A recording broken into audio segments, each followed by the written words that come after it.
I think let's move on to pillar number 2. So you just touched on recruitment there. So recruitment, onboarding, and independent assessments. Like it sounds to me that onboarding is actually maybe a pivotal part. That was the part that stood out to me when I read that. Yeah, What I what do think. people need to know about this? Yeah, I think again the onboarding element is crucial, and I think. But if I simplify here for this conversation, I think there's the obvious part about the model itself. So again, from a franchise or franchisee perspective, making sure that the training and the onboarding process is absolutely robust, and yet also I think still needs to be tailored to individuals, because again, just if we think about it, we all learn differently, but there's a whole different host of a preferred learning style. So making sure that onboarding process is able to be tailored without doing everything on a one-to-one basis, but still being able to be adapted to the different learning styles that may be in the room. I also think as part of that, one of the things that I recommend, not necessarily early on in the franchise recruitment process, but definitely by the point that you are ready to award a franchise, I'd recommend using different tools such as, disc profiles or insights profiles. Again, not necessarily to exclude people, but just to understand where their strengths are, what their particular personality types are, so that we can openly and transparently address any of the things that are likely to become a problem. I've never seen anyone get their disc profile and go, "Nah, that doesn't sound like me." It's occasionally I do get people who question it, but I have to say you're right. In the vast As a general majority, rule, yeah. as a general rule, it's pretty accurate. And as I say, that for me is a key part of, as I say, it's not to use it as a stick to beat us with.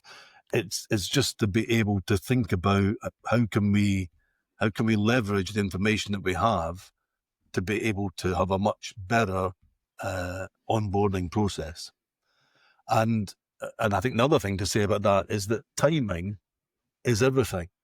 So so for example, I've worked with franchisors who are, on the surface it looks like they've got a really robust onboarding process.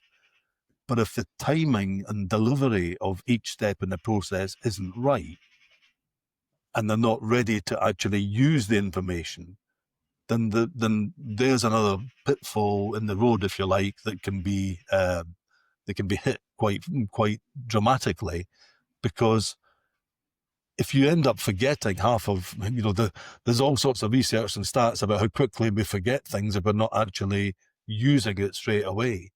So, having that and having it in a way which is um, timely, but also making sure that actually what has been delivered has been understood.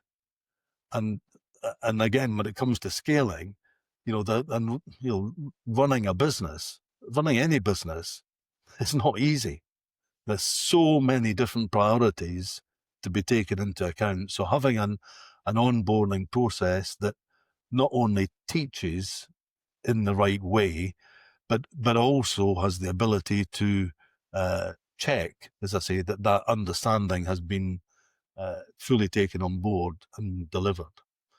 And I think, again, the point about independent assessments, um, from whichever part of the process, sometimes just having someone with a fresh set of eyes looking at what is there and uh, can sometimes make the difference between, something that is good and elevating it to something that is great or outstanding.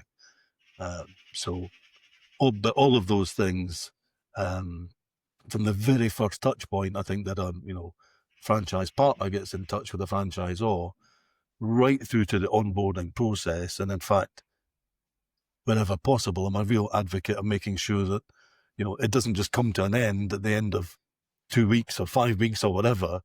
It's got to be supported all the way through, and as that journey evolves. So.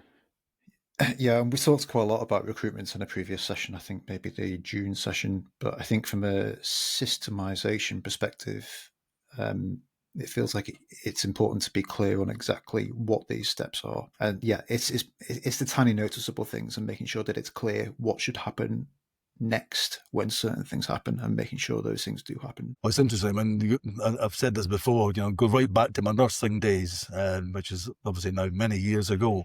But one of the fundamental principles was see one, do one, teach one. And to be able to follow that process, if somebody can't actually teach somebody else to do what we are explaining, and that's a great tester, because if you can't teach somebody else, you've not grasped the basics of what we're actually talking about.